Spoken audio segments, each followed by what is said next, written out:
Surat Ali Imran ayat 159. فَبِمَا رَحْمَةٍ مِّنَ اللَّهِ لِنتَ لَهُمْ وَلَوْ كُنتَ فَظًّا غَلِيظَ الْقَلْبِ لَانفَضُّوا مِنْ حَوْلِكَ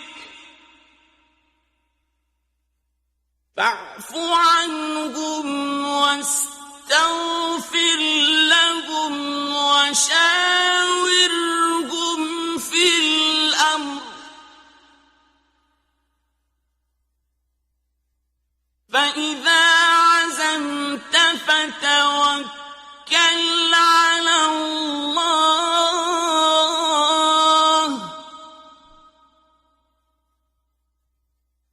إن الله يحب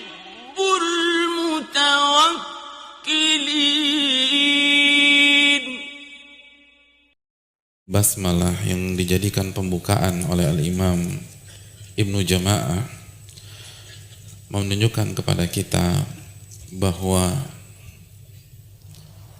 prinsip para ulama kita di dunia ilmu adalah tawakal kepada Allah, meminta pertolongan kepada Allah, dan mengembalikan segala urusan hanya kepada Allah Subhanahu wa ta'ala.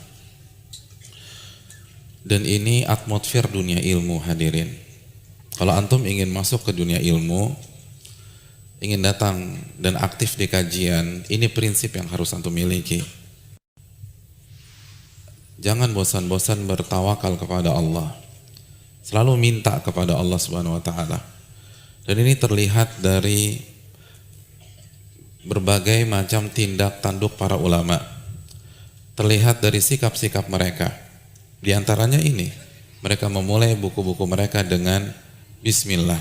Dan Bismillah artinya meminta pertolongan kepada Allah, minta keberkahan kepada Allah Subhanahu wa ta'ala. Jadi walaupun mereka cerdas-cerdas, Al-Imam Ibnu Jama'ah di usia muda itu sudah jadi hakim syar'i.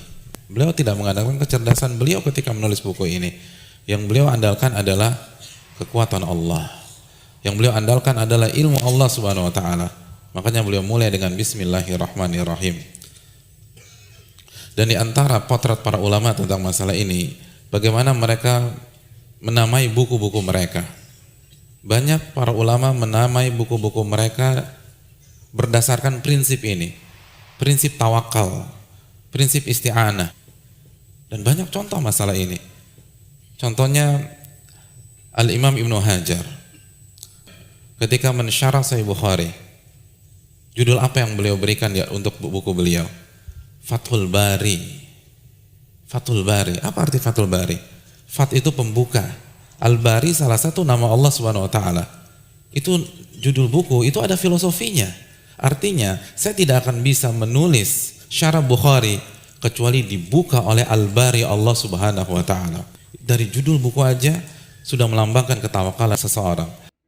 Dari judul buku saja sudah melambangkan ketergantungan seseorang kepada Allah Subhanahu wa taala. Al-Imam Syaukani punya buku tafsir, judulnya apa? Fathul Qadir.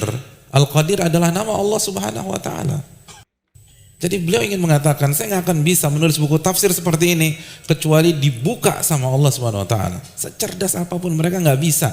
La haula wala quwata illa billah. Tidak ada daya dan kekuatan kecuali dengan petunjuk Allah Jalla wa ala. Di antara mereka ada yang istikharah sebelum mencantumkan hadis, sebagaimana yang dilakukan oleh Imam Al-Bukhari.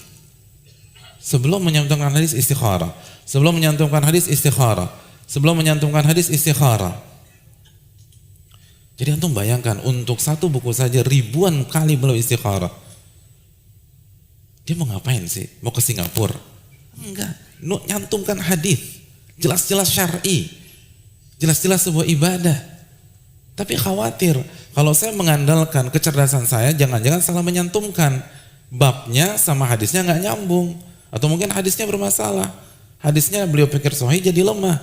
Al-Imam Bukhari, hadirin yang dirahmati oleh Allah, ulama yang cerdasnya begitu luar biasa, alimnya begitu luar biasa, kemampuan hafalannya begitu luar biasa, tapi begitu mencantumkan hadis istikharah, istikharah, istikharah, istikharah. Istikharah artinya meminta pandangan dan tuntunan dari Allah Subhanahu wa taala. Istikharah artinya meminta advice dari Allah Jalla wa ala. Itu orang cerdas. Yang cerdasnya ribuan kali daripada kita. Istikharah setiap menyantumkan hadis. Ribuan kali istikharah hanya untuk satu buku. Antum, saya dalam hidup ini berapa kali istikharah? Coba. Paling sekali. Pas mau merit, mau kawin. Iya. Udah gitu kawinnya cuma sekali. Udah sekali seumur hidup. Subhanallah. Makanya kurang berkah hidup kita dibanding para ulama.